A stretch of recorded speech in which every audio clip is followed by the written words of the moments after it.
ये ऐतिहासिक हथौड़ा बारात पिछले 48 सालों से प्रयागराज में निकल रही है।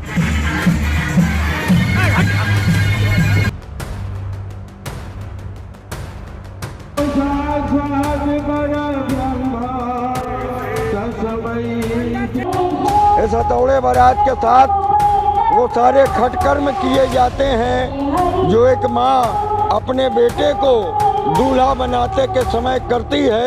भारतीय परंपराओं के आधार पर जो कहानियां निकल कर आती हैं, उनमें से एक ये कहानी ऐसी है कि जो ना आपने देखी होगी, ना सुनी होगी, ना समझी होगी, ना जानी होगी। नमस्कार, मेरा नाम है दुर्गेश मिश्रा। हाजिर हूं एक बार फिर से नए मुद्दे के साथ में।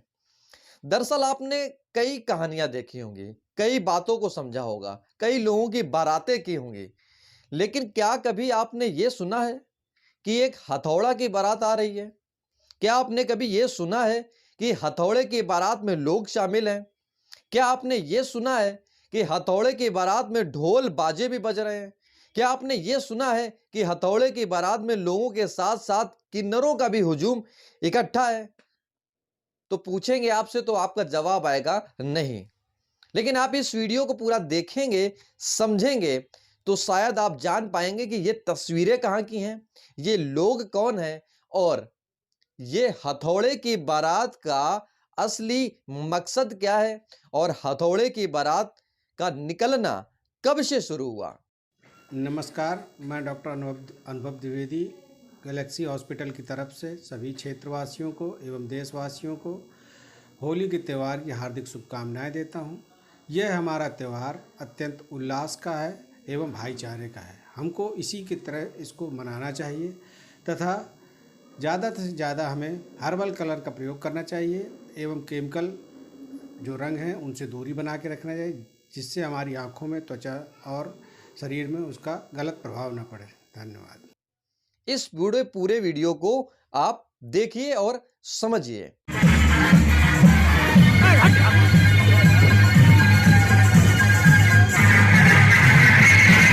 दरअसल बात है ये विष्णु काल के समय की, जब विष्णु काल यानी कि विष्णु जी थे और लक्ष्मी जी थी। उस समय भारत में प्रलय का समय आया और उस समय से ये प्रथा चली आई कि हथौड़े का जन्म हुआ। दरअसल ये कहानी क्या है, ये आप संजय जी की जुबानी सुनिए।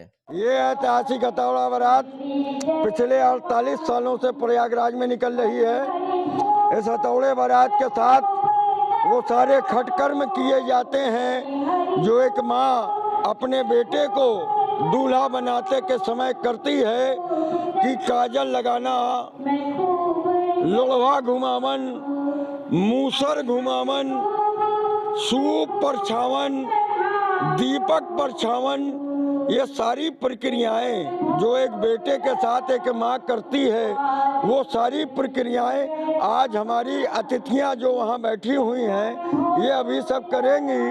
आप देखेंगे ये कार्यक्रम का सबसे बड़ा मुख्य आकर्षण होगा और ये हथौड़े की बारात प्रयागराज में इसलिए निकलती है कि ये हथौड़ा प्रयागराज में ही उत्पन्न हुआ था। राजेश कुमार श्री गणेश हॉस्पिटल की तरफ से नगरवासियों को होली की हार्दिक शुभकामनाएं देता हूं और अच्छे से रंग खेलिए और केमिकल रंगों से बचिए। बस यही मैं बोलना चाहता हूं। भविष्योत्तर पुराण के 226वें श्लोक में ये लिखा हुआ है कि ये हथौड़े की उत्पत्ति इसी प्रयागराज में हुई थी। प्रलय काल के समय भगवान विष्णु अक्षय वट की फुनगी पे बैठे हुए थे। माता लक्ष्मी ने उनसे पूछा कि प्रभु प्रलय काल खत्म हो रहा है, फिर से सृजन होना चाहिए संसार का। तब भगवान विष्णु ने विश्वकर्मा को बुलाया कि विश्वकर्मा अब पुनः संसार का सृजन करो। तो भगवान विश्वकर्मा ने कई लाख साल तप किया इसी गंगा के तट पर। तब पहला यंत्र हथौड़ा यंत्र इसी प्रयागराज में उत्पन्न हुआ।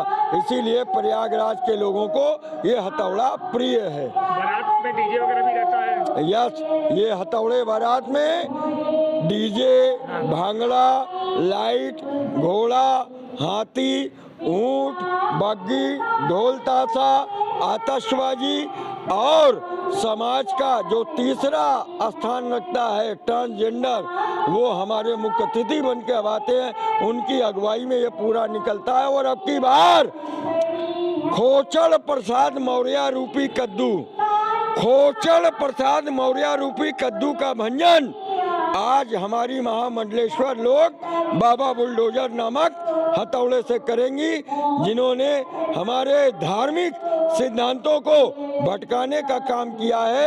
आज इस हथौड़े के बारात के कार्यक्रम के द्वारा उनको करारा जवाब भी दिया जाएगा। ये और आज से इस प्रयागराज की होली की शुरुआत भी होती है। संजय सिंह, संयोजक, हथौड़ा बारात। ये ढोल नगाड़े, ये बारात, ये बैंड बाजा और ये लोग, ये गवाह बने हैं इस हथौड़े की बारात का। ये बात तो 100% तय हो गई कि लगभग लोगों ने ये कहानी ना सुनी होगी ना देखी होगी, लेकिन ये तस्वीर बताती है कि भारतीय परंपराओं के आधार पर माने जाने वाला हमारा देश ऐसी भी कथाओं से जुड़ी हुई कहानियों को संजोकर रखे हुए है, जिसमें हजारों की तादाद में लोग शामिल हैं।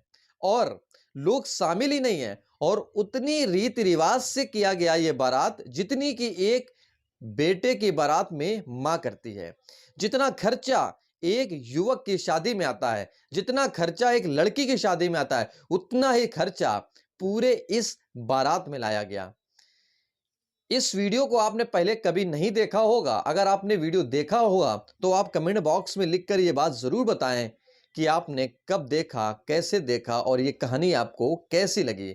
इस वीडियो में इतना ही। आपने अगर चैनल को नहीं सब्सक्राइब किया है तो सब्सक्राइब करें, बेल आइकन की बटन दबाएं और हाँ, हमारे फेसबुक और ट्विटर और इंस्टाग्राम को भी फॉलो करें। नमस्कार।